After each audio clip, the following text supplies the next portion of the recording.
Hi, getting ready to read. Oh. My setup tonight's a little wonky. Yikes. Alright, there we go. That should be okay. No? Maybe not. I put this next to it. Hang on, I'm setting this up. Alright. Hi everybody. So before I start reading the next chapter, I'm going to show you I painted a painting today. It was a monumental task. I'm kidding. This is the painting.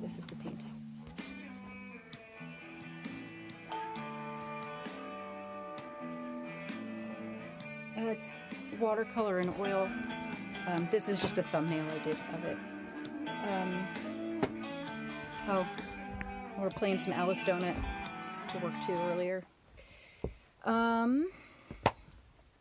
So we left off at the beginning of part 2, and where we left off, they had their meeting. They decided to take stricter measures, admit that it really is the plague, and they got a telegram from Paris telling the prefect no more fucking around.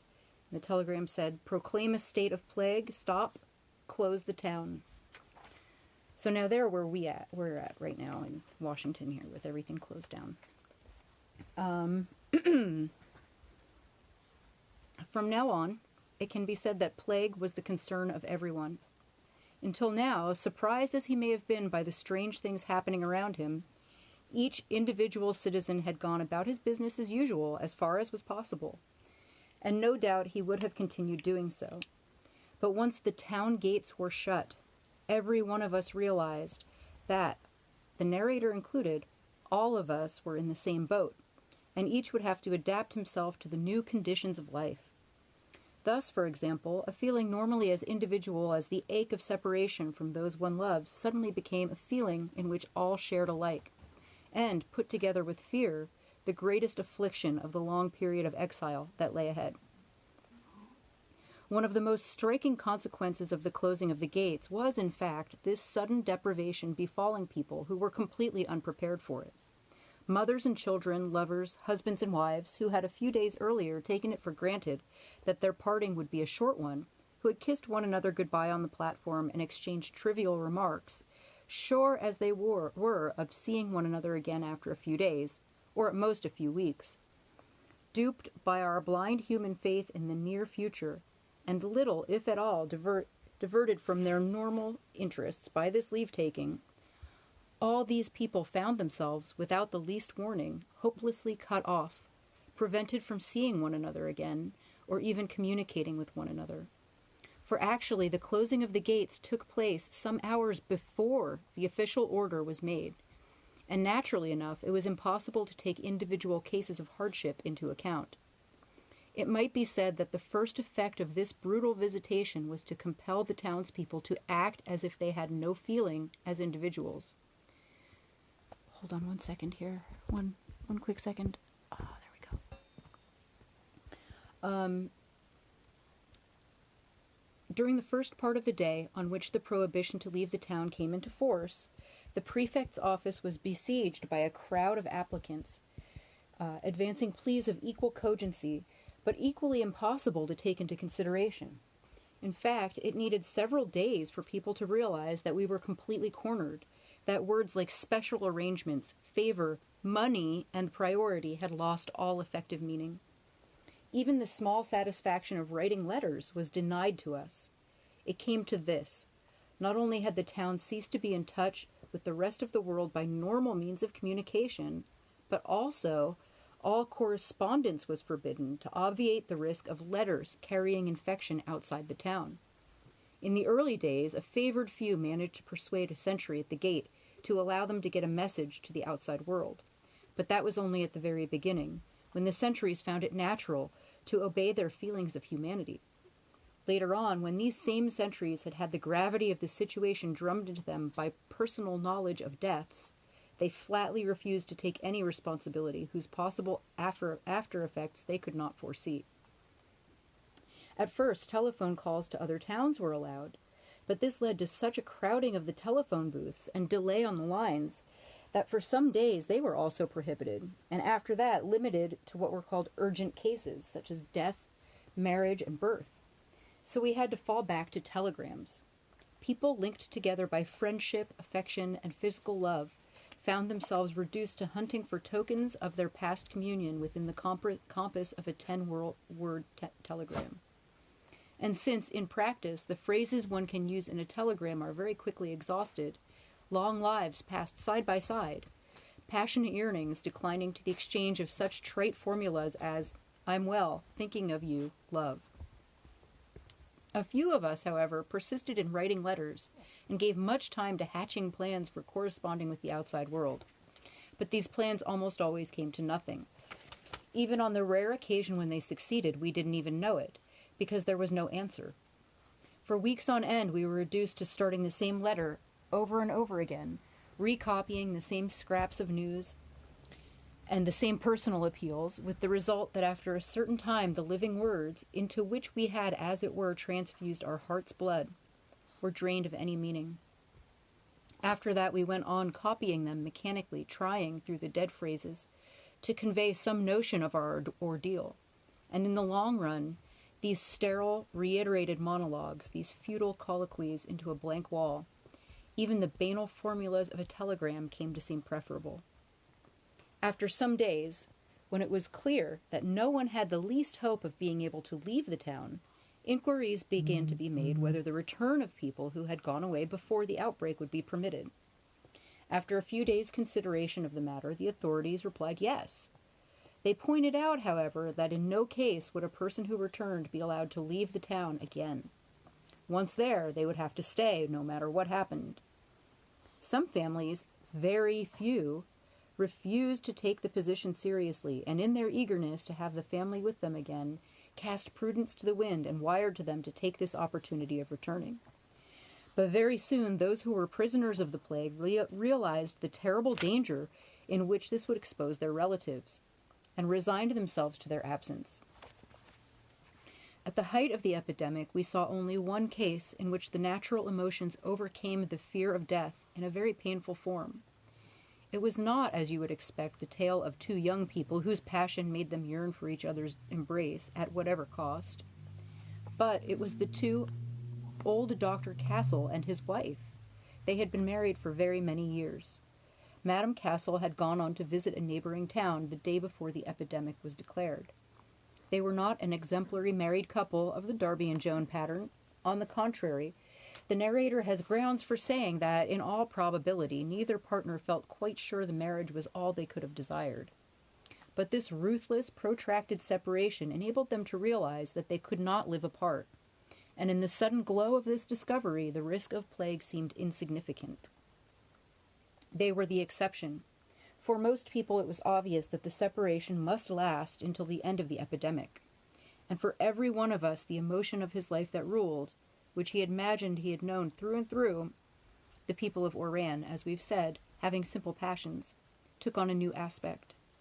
Husbands who had had complete faith in their wives found, to their surprise, that they were jealous. Lovers, the same experience. Men who had pictured themselves as a Don Juan became a model of fidelity. Sons who had lived beside their mothers, hardly giving them a glance, fell to imagining with poignant regret each wrinkle in the absent face that memory cast upon the screen. This drastic, clean-cut deprivation and our complete ignorance of what the future held in store had taken us unawares. We were unable to react against the mute appeal of presences still so near, but already so far, which haunted us all day. In fact, we suffered twice, our own to start with, and then imagining the suffering of the absent person, son, mother, wife, or mistress. Under other circumstances, the townsfolk would probably have found an outlet in increased activity, business, or more social life. But the plague forced inactivity on them, limiting their movements to the same dull round inside town and throwing them day after day on the solace of their memories. For in their aimless walks, they kept coming back to the same streets and, owing to the smallness of the town, streets in which happier days they had walked with those who were now gone. So the first thing that the plague brought to our town was exile and isolation. And the narrator is convinced that he can set down here, as holding good for everyone, the feeling he personally had and to which many of his friends confessed. It was undoubtedly that feeling of exile, the sensation of a void which never left us, the irrational longing to hark back to the past or to speed up the march of time, to hurry up and get out of it, and the keen shafts of memory that stung like fire. Sometimes we toyed with our imagination, composing ourselves to wait for a bell announcing someone's return, or for the sound of a familiar footstep on the stairs. But even though we might deliberately stay at home at the hour when a traveler would normally have arrived, and though we might try to forget for the moment that no trains were running, this game of make-believe, for obvious reasons, could not last. Always came the moment when we had to face the fact that no train was coming, no foot would land on the stairs. And then we realized that the separation was destined to continue, and had no choice but to come to terms with the days ahead. In short, we returned to our prison house. There was nothing left to us but the past, and even if some were tempted to live in the future, they had to abandon the idea as soon as they could, as soon as they felt the wound that the imagination inflicts on those who yield themselves to it. It is noteworthy that our townspeople very quickly desisted, even in public, from a habit one might have expected them to form, of trying to figure out how long the exile would last. The reason was this. The very pessimistic had fixed it at, say, 6 months. But when they had drunk in advance the dregs of bitterness of those 6 black months, and screwed up their courage to the sticking place, straining all their energy to endure the long ordeal, when they had done this, a friend, an article in a newspaper, a vague suspicion, or a flash of foresight would suggest that, after all, there was no reason why it shouldn't last more than 6 months. Why not a year? Why not a year and a half? At these moments, the collapse of courage, willpower, and endurance was so abrupt that they felt they could never drag themselves out of the pit into which they had fallen. So they forced themselves not to think about the problematic day of escape, to stop looking to the future, and to keep, so to speak, their eyes firmly fixed on the ground at their feet. But this prudence, this habit of fainting with their predicament and refusing to put up a fight, was not well rewarded. For, while averting that revulsion which they found so unbearable, they also deprived themselves of the redeeming moments, frequent enough when all is told, by conjuring up pictures of reunions to be, during which they could forget about the plague. Thus, in a middle course between the heights and depths, they drifted through life instead of living, the prey of aimless days and sterile memories, wandering shadows that could have acquired substance only by consenting to root themselves in the solid earth of their distress and acknowledging it. Thus, too, they came to know the sorrow of all prisoners and all exiles, which is to live in company with memories that serve no purpose. Even the past, of which they thought incessantly, had savor only of regret, for they would have wished to add to it everything they regretted undoing, or having left undone. They might yet have done it, with the man or woman or person whose return they now awaited, just as is in every activity, even the happy ones, of their life as prisoners, they kept vainly trying to include the absent people. And so there was always something missing in their lives. Hostile to the past, impatient of the present, and cheated of the future, we were like those whom men's hatred forces to live behind prison bars. And the only way of escaping from that intolerable leisure was to set the trains running again in one's imagination, and fill the silence with the tinkle of a doorbell. But in reality, it was obstinately mute. Still, if it was exile, it was, for most of us, exile in our own home. And though the narrator experienced only this common form of exile, he cannot forget the case of those who, like Rambert the journalist, and a good many others, had to endure an even worse deprivation, since, being travelers caught by the plague and forced to stay where they were cut off both from the people with whom they wanted to be and from their homes as well. In the general exile, they were even more exiled, since while time gave rise for them, as for us all, the suffering appropriate to it, There was also for them the space factor. They were obsessed by it, and at every moment knocked their heads against the walls of this huge and alien leper house, secluding them from their lost home. These were the people, no doubt, who you saw forlornly wandering in the dusty town at all hours, invoking nightfalls only known to them, and the daysprings of a happier land. They fed their despondency with fleeting intimations, messages as disconcerting as the flight of swallows. And for the outside world, which can always offer an escape from everything, they shut their eyes to it, bent as they were on cherishing the all-too-real phantoms of their imagination, and conjuring with all their might pictures of a land where a special play of light, a hill, a favorite tree, a woman's smile, composed for them a world that nothing could replace. And at last, we come specifically to the case of parted lovers, who present the greatest interest and of whom the narrator is better qualified to speak. Their minds were the prey of different emotions, notably remorse. For their present position enabled them to take stock of their feelings with a feverish objectivity, and in these conditions it was very rare for them not to detect their own shortcomings. What first brought these home to them was the trouble they experienced in summoning up clear pictures of what the absent person was doing. They came to deplore their ignorance of the way in which that person used to spend their days, and would reproach themselves for having troubled too little about this in the past, and for having thought that for a lover the occupations of the loved one when they are not together was a matter of indifference instead of joy. Once this had been brought home to them, they could retrace the course of their love and see where they had fallen short. In normal times, all of us know, whether consciously or not, that there is no love which can't be bettered. However, we reconcile ourselves more or less easily to the fact that ours has never risen above average.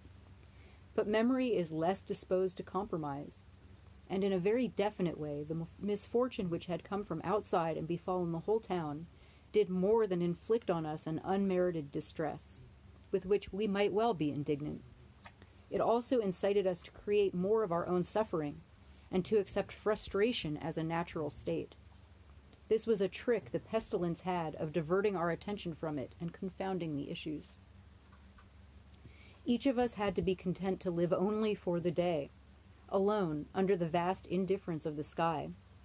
The sense of being abandoned, which might in time have given characters a finer temper, began, however, by sapping them to feel a futility. For instance, some of our citizens became subject to a curious kind of servitude, which put them at the mercy of sun or rain. Looking at them, you had an impression for the first time in their lives they were becoming weather-conscious. A burst of sunshine would be enough to make them delighted, but rainy days would give a dark cast to their faces and their mood.